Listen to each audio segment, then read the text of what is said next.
Assalamualaikum warahmatullahi wabarakatuh.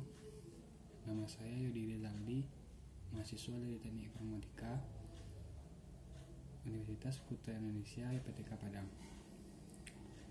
Video ini dibuat untuk memenuhi tugas dari mata kuliah Supply Chain Management. Di sini saya akan mencoba menjelaskan tentang kolaborasi teknologi informasi antar perusahaan. Sistem antar organisasi terbentuk jika dua atau lebih perusahaan bekerja sama dalam pemakaian teknologi informasi. Secara garis besar, ada 3 jenis sistem yang ditawarkan bagi perusahaan yang berniat mengimplementasikan iOS. Pertama, yaitu intranet, kedua internet, ketiga extranet. Alasan implementasi iOS pertama yaitu produk baru. Tujuan pertama kerjasama antar perusahaan adalah menghasilkan produk baru yang tidak mungkin dihasilkan oleh masing-masing perusahaan jika berdiri sendiri. Kedua, new service. Di samping produk bersifat fisik, pelayanan baru juga dimungkinkan ditawarkan oleh dua atau lebih perusahaan yang saling bekerja sama. 3. Efisiensi. Alasan saling bekerja sama adalah alasan efisiensi atau terlaksananya proses yang lebih murah dan lebih cepat. 4. Joint operation. Kerjasama antar BCA dengan Telkom dan PLN dalam hal pembayaran rekening telepon dan listrik melalui ATM merupakan salah satu contoh aktivitas atau joint operation yang pada dasarnya dilakukan untuk meningkatkan pelayanan. Kelima, strategic alliance. Bentuk kerjasama antar beberapa perusahaan untuk tujuan-tujuan yang bersifat umum dan jangka panjang. 6. Customer-supplier relationship. Sebuah perusahaan distribusi yang harus mendistribusikan produk-produk yang diproduksi pada prinsipalnya. Pada saat yang bersamaan, hubungan dan komunikasi antar titik-titik distribusi paling ujung atau terakhir dengan armada penjualan ke outlet harus pula dibangun. 7. Outsourcing. Dalam sebuah perusahaan, kerap terlihat adanya suatu aktivitas yang berkaitan dengan data, proses, maupun teknologi yang bukan merupakan tulang punggung utama dalam bisnis perusahaan tersebut atau bisnis inti. Namun, aktivitas tersebut harus ada karena sifatnya yang sebagai penunjang. Contohnya, call center atau customer service dalam perusahaan pemberi jasa keuangan. Perusahaan manufaktur tidak harus memiliki seorang pakar teknologi informasi atau komputer untuk mengepalai divisi elektronik data processing, tetapi dapat melakukan outsourcing. 8. Image building. Menaikkan citra perusahaan terutama di era globalisasi saat ini.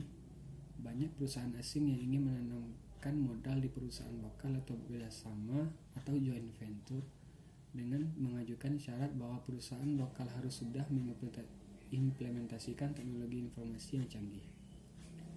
iOS mudah diimplementasikan karena adanya peranan teknologi informasi yang telah meniadakan batas-batas antar waktu dan ruang. Pertama, infrastruktur teknologi informasi merupakan pembuluh darah yang menghubungkan perusahaan yang satu dengan perusahaan lainnya. 2. Data merupakan darah atau oksigen bagi perusahaan-perusahaan karena sifatnya sebagai sumber informasi knowledge untuk meningkatkan kinerja perusahaan. 3. Aplikasi merupakan proses atau prosedur aliran data dalam infrastruktur teknologi informasi yang dapat dimanfaatkan oleh para pengambil keputusan yang sesuai dengan jenjang dan kebutuhannya atau relevan. Konsep networked supply chain. Perkembangan teknologi internet yang sedemikian cepat telah mengubah anatomi manajemen rantai pasokan dari yang linear menjadi jejaring.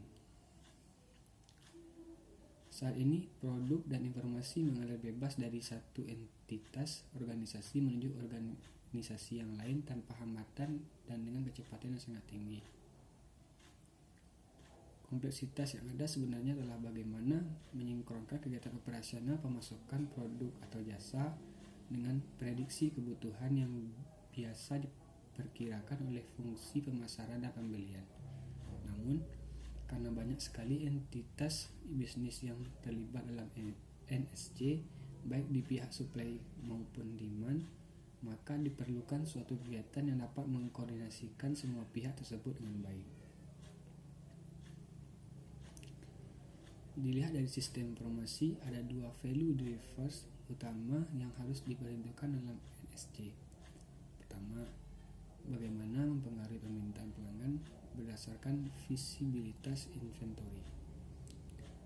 Pelanggan yang dimaksud dengan mempengaruhi permintaan pelanggan berdasarkan visibilitas inventory adalah bagaimana mengkoordinasikan proses-proses yang berkaitan dengan mengelola relasi dengan pelanggan untuk mendapatkan gambaran mengenai perilaku pelanggan, sehingga perusahaan dapat mempersiapkan jadwal pemasaran yang sesuai dengan besarnya permintaan.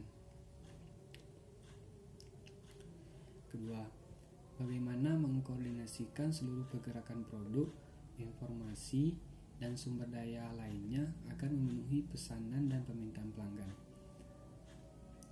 Yang dimaksud dengan mengkoordinasikan seluruh pergerakan produk, informasi, dan sumber daya lainnya adalah bagaimana menciptakan suatu rangkaian proses dengan tujuan agar pelanggan dapat melakukan pemesanan produk dan relasi lainnya dengan perusahaan kapan saja, di mana saja, dan dengan cara yang cepat, murah, dan fleksibel. Kunci suksesnya terletak pada dua aspek serupa, yaitu pertama, front office process, memiliki fokus yang tersedianya kanal-kanal distribusi yang menghubungkan pelanggan dengan perusahaan, baik yang bersifat konvensional maupun modern, agar pelanggan dapat melakukan transaksi dan interaksi dengan perusahaan kapan saja yang bersangkutan menghendaki. Akhir dari rangkaian proses ini adalah janji perusahaan untuk memenuhi permintaan pelanggan berdasarkan kebutuhannya, seperti konfigurasi, durasi, penyediaan produk, cara pengiriman, dan lain-lain. Back office process memiliki fokus mengkoordinasikan kegiatan operasional pembelian, manufaktur, produksi, dan distribusi yang pada dasarnya dikerjakan oleh berbagai pihak terkait sebagaimana yang dipresentasikan dalam NSC perusahaan. Kesalahan kunci sukses perusahaan yang berbasis NSC tersebut tidak akan menjadi kenyataan jika perusahaan tidak memiliki sebuah infrastruktur teknologi informasi yang canggih dan berkualitas. Kualitas jaringan intranet, internet maupun extranet yang dimiliki harus pula dijaga, terutama yang berkaitan dengan isu-isu keamanan, kecepatan, fleksibilitas, pengembangan, dan sebagainya. Sekian penjelasan saya tentang kolaborasi teknologi informasi antar perusahaan. Assalamualaikum warahmatullahi wabarakatuh.